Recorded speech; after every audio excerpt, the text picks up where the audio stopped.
Hello, once again. I am getting back into Superman for All Seasons, Book 2. I did Book 1, and I spent a long time talking about how it's quite literally, in my opinion, a perfect comic book. There's a few series out here that I've listed as perfect comics, and that's just my opinion. You don't have to agree with me. Tom Strong, perfect comic book. Danger Girl, perfect comic book. The reprints of X-Men, the classic X-Men by Claremont and John Byrne doing the Dark Phoenix saga. Perfect comics. And this is an example of that. It's just such a well put together, a perfect balance of creative team that clearly likes each other and they vibe together and it works. I did issue 1. I talked about that. Everything about that was just absolutely beautiful and genius. We're going to look at it, book 2. It's for all seasons. So the first book was spring. Book 2 is summer. It ended with, book 1 was all about telling kind of a shortened version of Clark Kent growing up as a young man and dealing with, having all the abilities that he does, but it was seen through the perspective of his father. It was narrated by Jonathan Kent and seen from the perspective of his dad. And I feel like it touched on some very universal themes. Anyone who's ever been a father, a family man, having a son, you can identify with all kinds of stuff that were written in there. And it ended with Clark, graduating high school, moving to Metropolis, and he's Superman. And he's there, and he's awesome. And that's where this is going to pick up. I believe this one is narrated by Lois Lane. I talked a lot about what a great artist Tim Sale is. I want to say he's kind of an acquired taste a little bit. He's not Rob Liefeld. He's not Jim Lee. He's not Todd McFarlane. He is beautiful and amazing and original and everything that they are not. Everything that they're lacking, he has. He has storytelling chops. We're talking about Tim Sale. Has the storytelling chops, the ability to have all the detail you need in there to tell the story of everything you need to see without adding extra nonsensical lines. He is an artist's artist, and of course he passed away not too long ago, and that super sucks. I believe this For All Seasons book is the pinnacle of his work. I don't think I've ever seen anything that surpassed this. Maybe there's work that matched it, but it's all kind of lumped together with the story, which all just made this amazing book. And again, if you're an artist or a casual comics reader and you look at this, you might look at that and go, that's weird looking. Look at his big, giant, thick, dumbass looking chin and neck, and where's all the cross-hatching and the line rendering? Tim Sale doesn't draw that way. He doesn't need to draw that way, and his artwork is more about, in my opinion, the only way I could kind of describe it is he's more interested in getting the emotional point of the scene across more than he's interested in doing some over-the-top, highly rendered, insane, ridiculous, detailed ink work, cross-hatching work. I recently reviewed, sorry, I'm looking for it here to reference. I was going over this book, Brass, and I was talking about how goddamn good the detailed, overly inked, hyper detailed artwork that this guy does.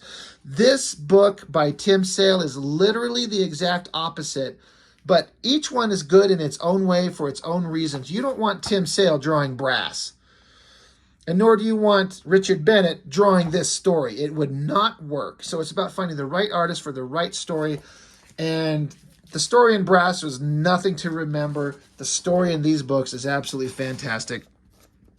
So yeah, it's kind of a weird look, but it's all about the big, thick, he looks strong and powerful and confident and heroic. But it doesn't need all that ridiculous line work everywhere. And like the perspective being tilted off to the side, Superman flying that way, bright, awesome colors. The Superman symbol, it makes me happy. It makes me feel like there's a hero there. It's a symbol of joy and power and protection and everything it's just positive vibes. The Batman symbol, that classic bat symbol, sometimes framed in an oval. It's equally awesome, but it's all about darkness and pain and vengeance. And it's supposed to. But this Superman symbol, I look at that, it can kind of be kind of a hokey vibe, but I love it. It's just such a pleasant, happy symbol. And I think it's fantastic. But again, it's narrated by Lois Lane, and she's kind of talking about this guy who's out there, and she's trying to, like, what do we call him? They keep talking about, like, Collins over at The Star tried the Metropolis Man, but it sounded like a pro wrestler. Jimmy kept angling for Mighty Man, and I told the kid to stick to taking pictures. You know what I really wanted to call him? Too Good to Be True. So you can tell the classic idea that Lois Lane is a reporter and she runs into this guy, but she's hyper infatuated with him. Like, how could you not? I love this where Superman's flying around, stops, he looks, he's seeing something, and rockets straight up into the sky. Again, kind of weird anatomy. I wouldn't change anything about it. It's all about just the basic shapes. You can tell, like, you get out your inking brush, and however he penciled this, he gets his inking brush, and he's just doing like a simple thin line and thick under there, and then a line there, and just it just is just the simple basic shapes to tell the story. A big, thick, strong superhero. It looks so freaking fantastic. It doesn't need anything extra to make it better. And then the colorist, I don't want to forget that. I don't know if I'm pronouncing it right. Bjarne Hansen. I feel like it's all hand colored. I don't know if it's watercolor or what. It's perfect. He's flying up, a close up on the Superman symbol, and then coming down, freaking giant missile. Now, this is a classic kind of misunderstanding of what, I mean, I'm guessing this is supposed to be like an ICBM, like an intercontinental ballistic missile, a nuclear bomb. It's not like a missile that you fire at jets, and even people get those wrong. Like, the missiles don't necessarily always, like, follow you like a Wile E. Coyote Roadrunner chase and zip you around. I mean, missiles from jets fly at 2,000 miles an hour. They fire at a jet, it's on you in seconds, and if it doesn't hit you, it takes off and goes stupid and is done and over. It doesn't chase you.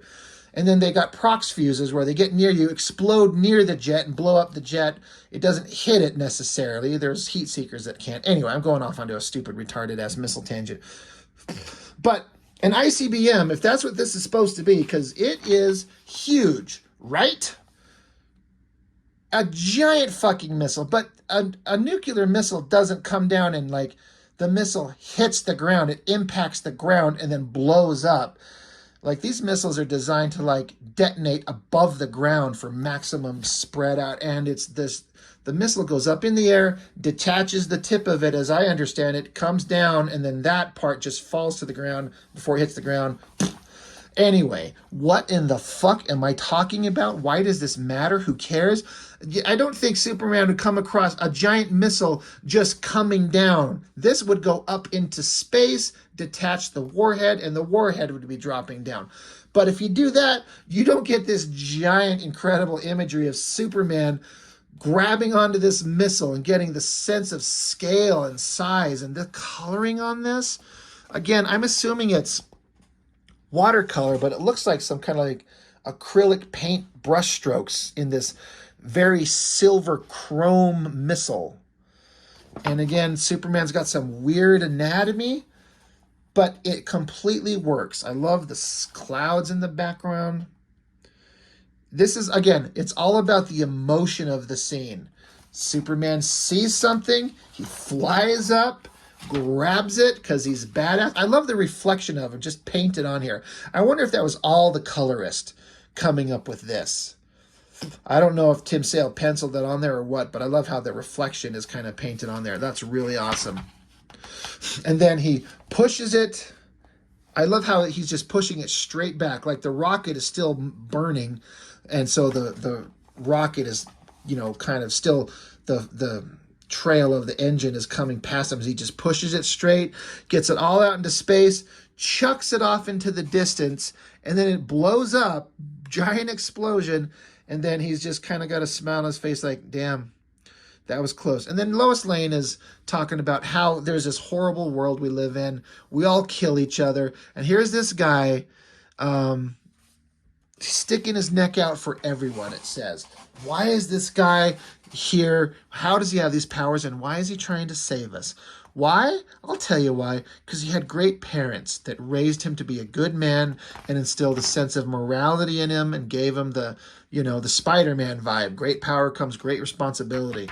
But it's really the case with Superman. Blows it up, stops, and he just looks back at Earth. And again, simple drawing, goofy anatomy proportions, but we're all about the emotion of the scene. You understand at a quick glance that Superman, he's got a cute little happy smile on his face.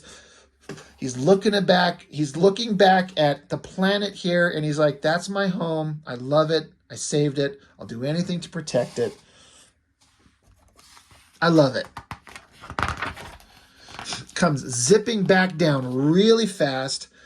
Now, again, we're seeing his powers being on display. He could just easily push a missile out of orbit. He could easily stop it with his bare hands, push it out of orbit, survive the explosion, rockets right back down to the planet. There's an airplane, an interesting kind of like, you see these are clouds, a little cut in the clouds down to the ground below, but they got the shadow of the plane underneath it, so it gave it some three-dimensionality. He goes zipping by. He waves at the people in the plane, dives into the water. You see a LexCorp boat in the background. I'm sure that's not by random chance. And then you got Mr. Luthor, and he's pissed. Again, weird facial structure, very simple line drawings, but it reads. You get that he's angry, he's pissed, he's a bad guy, he's Mr. Luthor. And then you got Superman. I love this shot of him like diving through the water. I like how it's a double page spread, but he's just a little tiny figure. He's got his hand coming forward. I love the way his cape is like swooping up under the water like that. I don't know why it works completely. The coloring is just selling you on being underwater. It's lighter up here, but the deeper you get into it, the darker it is. He approaches and just kind of coming out of the darkness, there's a submarine. That's why I just assumed it was a nuclear missile, because it was fired out of a submarine. That's basically how those work. These submarines don't fire like missiles at cities. I guess I don't know the technological weapon systems of submarines, but when you think of it generally speaking, when they fire missiles into the air that are that goddamn big, they're nukes. So that's why I was going on like, this is not how nukes work. Who cares, right? Who cares? But Superman found the submarine. What is he going to do with it?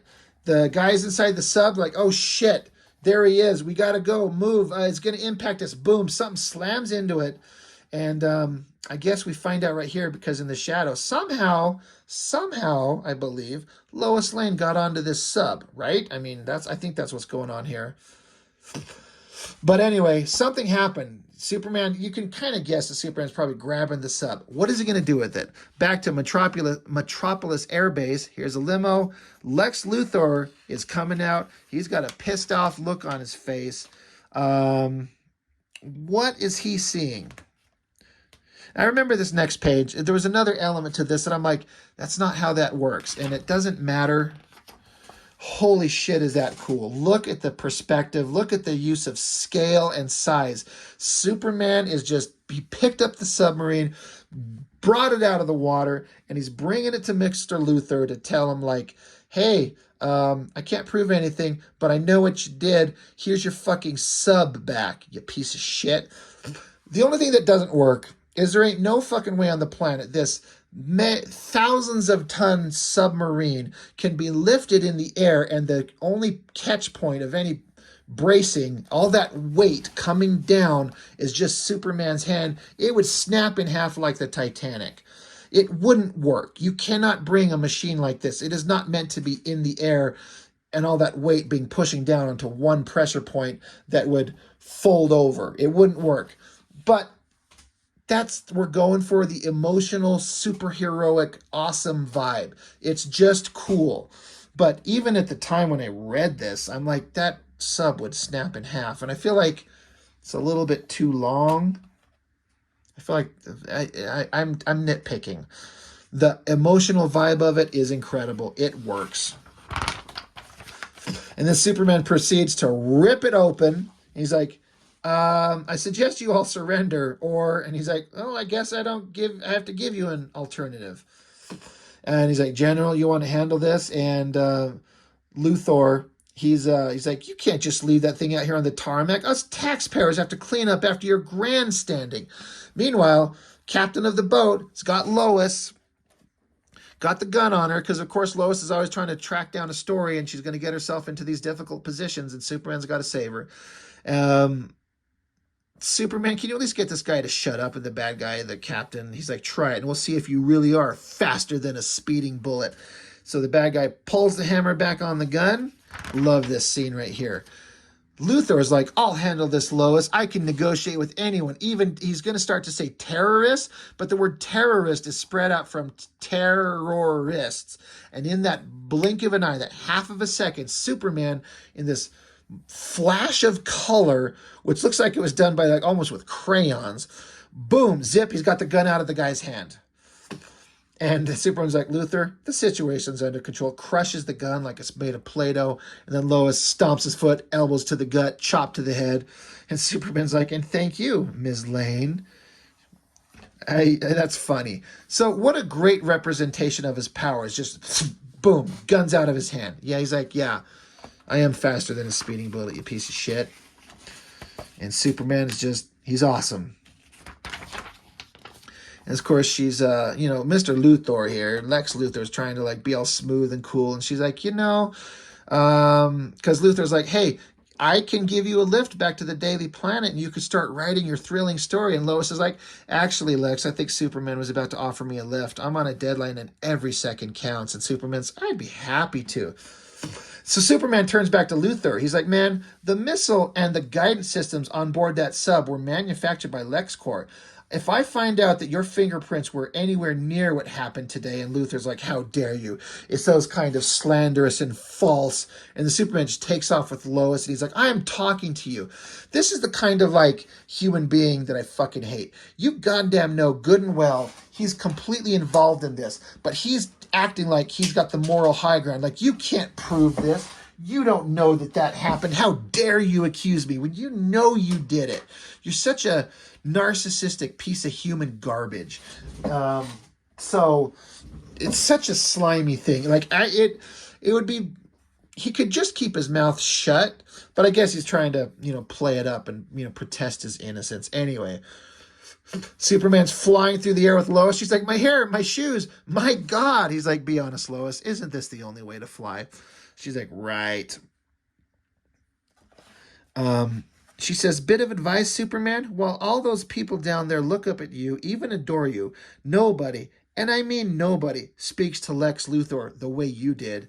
And he's like, it's about time somebody did. Good luck with your story, Lois. And she's like, damn you. So fun characterization and just some very simple bits of dialogue. It doesn't need to say a lot. You just got to have the right words and you just get it. I need to learn from this. Anyway, she gets in an elevator. She's going down and boom, ding, right out of the door. There's Clark. So you know what happened. We saw this in those old classic Christopher Reeve movies where he takes off as Superman. Boom, he's back as Clark, playing up that role. And he's like, oh, hello, Lois. Anything going on I should know about? And she says, only the whole wide world, Smallville. He's like, by the way, how did you get aboard that submarine anyhow? She's like, what? She's like, we all have our little secrets, Clark. I'm sure even you do. So we get back to Clark. He's off his job. He's got some groceries in his hand. He's going into his little lonely apartment. And it's just kind of like very bare, very sparse. I feel like this is probably early on in his life in the city. Doesn't have his apartment filled with much. He probably doesn't need much. He doesn't need a lot of extra superfluous knickknacks. But then he's just lying on his bed. And I talked about it in the first issue. This exact scene is reproduced here where Clark as a teenage boy was lying on his bed in his room in his home. And they just kind of reproduce it here. He's lying on his bed. Much cleaner. He's not a dirty teenager anymore. He's just eating his basic sandwich here. And you just kind of get the feeling that he's kind of alone. And Lois is going on. She's like, there's so much about him that we don't know. Where does he go when he's not keeping a bridge from collapsing?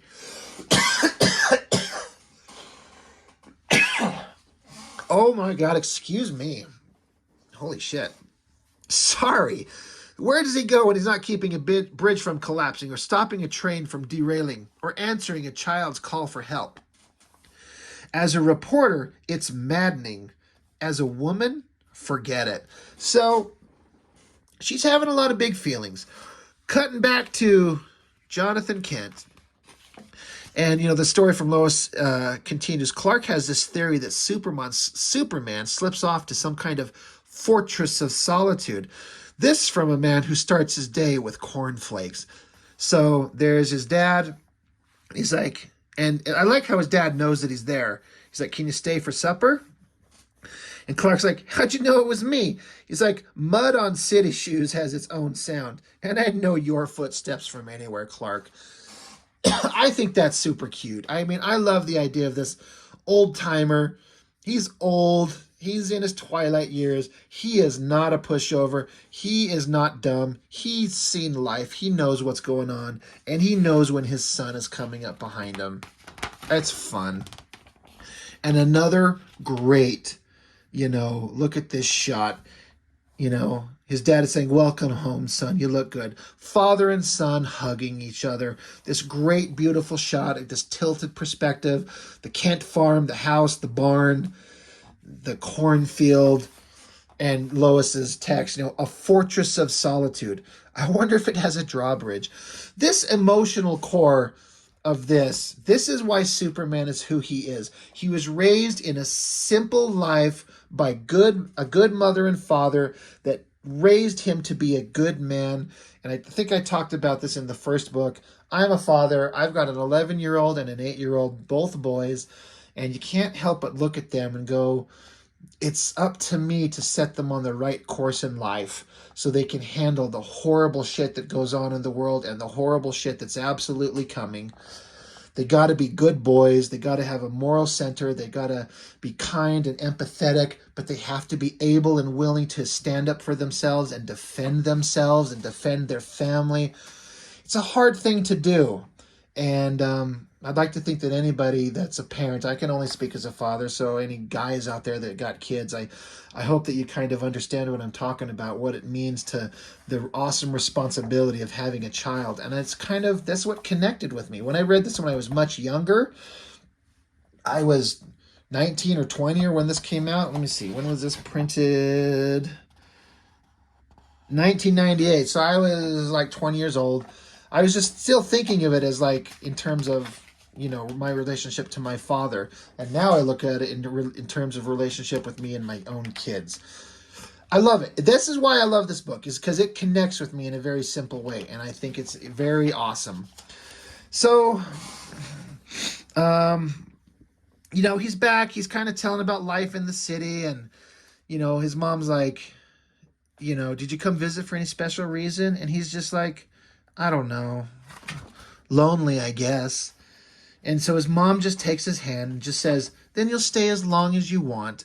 I think it's so great.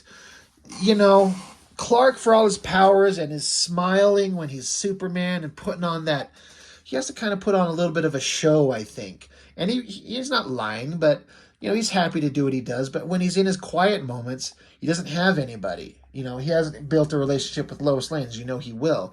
So he's lonely, and he's just learning to deal with life as a very young man. So he's back at home, back in his hometown. And Lois is, her story is continuing. Does he live with someone? Does he have a girlfriend? A wife? Wives? Why do I even care? So again, you got Clark just walking through the streets of his old hometown that he grew up in. And that's a way, if you grew up in a good childhood, what a way to kind of reconnect with your past and kind of feel safe and at home for a minute. Goes back to the pastor. He runs into him, and it's the pastor, the guy that he knew as a kid, and he's like, why are you here? And he's like, the lady who passed, who lived in this house, she's passed on, and And with Lana gone, I like to come this way and tend to the weeds. I've known the Lang family for years, and not having anyone in this house just seems, well, wrong. So I think Clark was coming to see Lana Lang, and she's not there anymore. He's even got flowers in his hand. He wanted to go kind of reconnect with her because he's lonely. So he's like, Lana is gone? And he says, been gone ever since you left, Clark. Don't mind telling you that folks' tongues wagged for a spell that she ran off with you.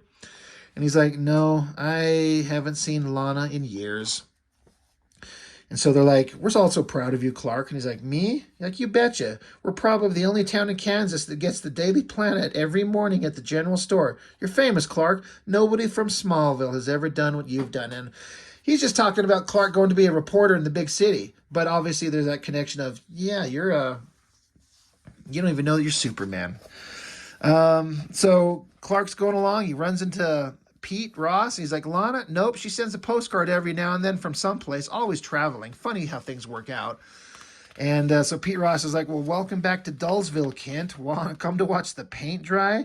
And then so they go back into this, this place that he always hung out. And the same group of old men are sitting there the way they always were years ago. And they're like, you guys still haven't finished this card game? And like, you've got that right. This almost feels like I feel like this might be an homage to a Norman Rockwell painting, or I could just be completely imagining that. But the way they're sitting there talking to each other, again, reconnecting with, his home life, the town that he came from, his friends. And everyone wants to know about Superman. What's life like in the big city? And he's like, it's fine. Back later, another one of these great shots sitting out on this porch. And I can't believe I've never known a comic book as much as this one for a simple panel to evoke an atmosphere that I want to be in. They're sitting on this porch out in a rural setting, no city, no buildings, no cars, no sirens. It's just silent except the wind blowing and the night sky. And it's a beautiful summer night, and he's just sitting there on the porch with his mom talking about life. It's so goddamn great. She's asking him, how's your day with Pete? He's like, it was okay, I guess. Even with all the good I've done, sometimes I seem out of place in the city. I always thought somehow Smallville would feel like home. Now it's different here too. And her mom's like, well, it's all part of growing up, Clark. It isn't always easy. It isn't always fun, but you'll find your way. You always have. And that's what a child growing up experiencing life. Like, he's an adult now, but it's still confusing. And mom and dad with life experience just say, yeah, it's hard. It sucks. You'll find your way. You'll always have a home here. You'll always have us who love you. And you know what? It just recharges your soul. And that's what happens with Superman here. And that's why he is the moral hero that he needs to be. And that's why I love this book so much. Cut back to a scene in the city. Chemco Labs. It's on fire. And the fire engines are trying to put out the fire. Superman's going to have to show up and help. Lex Luthor is sending in some of his own armored guys to try and help out. But for him, it's all a ploy to make himself seem like the hero of the city when he doesn't really care. Superman showing up there, and the LexCorp, drone guys are like, hey, get out of here. We suggest you leave. We got this under control. And Superman just throws him aside like he's a freaking rag. Tell your boss I don't have time for this. If you want to help, at least do it right. So Superman can see with his x-ray vision. He can see inside somebody in there. So he just busts through the fire, uses his ice breath to freeze everything around him. Somehow not her, though. Grabs her, and he's like, miss? He's like, Superman. Grabs her, zips out of there. She's wrapped in his cape to protect her. Look at the coloring again to show the speed as he gets out of there. Got her on like an ambulance thing here, taking his cape back, flies off into the distance, saves somebody super easily. The stupid LexCorp drones are still trying to help out and do something. He's like, I'm going to tell you once, get out of the way. And then so Superman's up here, and he just starts spinning, creating like a tornado vortex, and it sucks up the flames. This is a job for Superman. And Lois Lane's text here, she's saying, my heart races. I tell my eyes to believe only half of what I see, but I have my lead. This is a job for Superman. What a great shot. Doing a tornado, sucking up the flames to put out the fire, drags the fire itself out into the ocean, drops it in there, solves the problem. And then Superman's yelling at the LexCorp guys like, a woman almost died from your carelessness. Get out of here. If this happens again, I'll hold Luthor personally responsible. And the lady that he saved, she does an interview. He is my angel. Luthor is showing up to her door to like manipulate her. He's saying, well, I read about your fascination with Superman and how you are a gifted chemist. She's like, Superman? He's my angel, you know. I dream about him every night. This is the lady he just saved out of the fire. And in her room, she's a little psychotic. Candles everywhere, memorabilia of him, posters, pictures of everything. And Luthor's like, well, together, my dear, we can help Superman in ways you've only dreamed of. And it ends with Lois's text. There isn't a day when I don't think about Perry's 3 rules, even though a Superman flies in the face of them, literally, as long as I believe everything I write, I'll sign my name to it. By Lois Lane. And that's the end of book 2. There's books 3 and 4 to go through. I don't think I'm going to take as long in between these books as I did last time, because I did book 1 probably 4 or 5 months ago. I need to go through the others sooner than later. I mean, if you don't understand my care and love for this book and my connection to the stories after the long kind of rants I went on about raising children and your parents and a good upbringing and how important it is in life, I don't know what else I can say at this point. You know, it's a comic book about Superman, but when you got a good writer who has something to say, just like in that Kevin Smith movie and Chasing Amy, when they're like, when are you going to do a book like that again? He's like, well, when I have something to say. That's when good work comes out. I mean, you can just write a comic book as a job and just be a gig and just write whatever, action, fighting, punching, death, sex, tits, blood, guts. But when you have something to say, it shines through all the clearer, right? And you can feel it, you know it. And that's what I get out of these. I love them so much. They're absolutely perfect. If they were to do a Superman movie and just based it 100% on these, that would be perfect. I think it would also work as an animated show. 4 blocks, hour long each, hour and a half. I don't know. Of each one of these books, you'll have the greatest Superman story ever told. It's like the most pure version of him. There's all kinds of great stories you can do with Superman, but he's also hard to write because a lot of writers and creators talk about how he's so powerful, it's hard to put him in jeopardy. True, but, you know, and when he's been written for how many decades? How old is Superman? 75 years, 80 years, like the comic character? I don't know. Or is it coming up on, they're talking about Superman might be passing into public domain, and doesn't that take 100 years? So that would put him in the 30s, I think. Because I don't know. I'm not sure. I'm just kind of rambling on here. It's hard to write a story about Superman when he's been written for so goddamn long. Everyone has said everything about him. So what do you write? I don't know. Tap into your heart and just try to find a way to write something that connects with yourself and hopefully other readers. And Jeff Loeb did it. And Tim Sale is the perfect artist to bring it to life. I love these books. And I'm going to bring this up. I mentioned this in my first video. I'm going to, just to end this real quick, I want to say it again because I have a much bigger audience now than when I did the first book.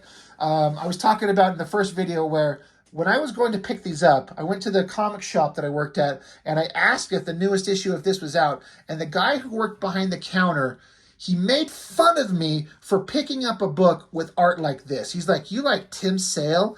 He's like, that shit is ugly. Why would you read that? I said it with a lot of passion in my last video, and I'm going to say it again. If you're a comic retailer and you say anything like that to any fan who wants to walk into a shop and pick up something, fucking quit your job and get out of the comics business. You are not the gatekeeper of what is good. You own a comic shop. You just need to have anybody walk into the shop and have them just say to them, what can I help you find? What are you after? And if they give you some idea, point them to it. Is it Barbie comics? Is it X-Men comics? Is it anything. I don't care what it is, but don't be the type of person to take someone who's brand new and they walk into a shop and you make fun of their interests. If somebody walks in and wants Deadpool batter blood, point them to it. Yep, there it is right there. I can show you all the other stuff by Liefeld if you love it. Doesn't matter what you think. Let another person love what they like and let them be interested. I just had a comment. I think it was on my first video where somebody wrote in, I believe it was in that video when I was going on this exact rant, saying how that was exactly his experience. He went into a comic shop and was looking for something, and the owner made fun of him, and he left and never came back to comic books for decades. Like, one guy's fucking attitude problem pushed someone out of the industry and the art form and the joy of comic books and what they can be, because he doesn't think what he likes is, he thinks what he likes is the only way of what's good. It's really stupid. So I say it again. If you're anybody that's like that, get out of the business. Don't tell people what is good and what is bad. Just let people love what they love. And like, you can have your own opinion on it, but don't tell other people that what they love is stupid. Like, fuck you, man. Everyone can love whatever the hell they want. Comics are for everybody, and there's every type of genre and style and storytelling, and it's for everybody to be loved and enjoyed. Anyway, that's it. Enough ranting from my dumbass. Thank you for watching. Go pick up Superman for All Seasons. You will not be disappointed. I know I've kind of, ruined everything, but I did not read your every word. You can pick up all the little small story points in the book. You will not be disappointed. Go pick this series up. Anyway, that's all I got for now. Thank you so much. I'll see you on the next one.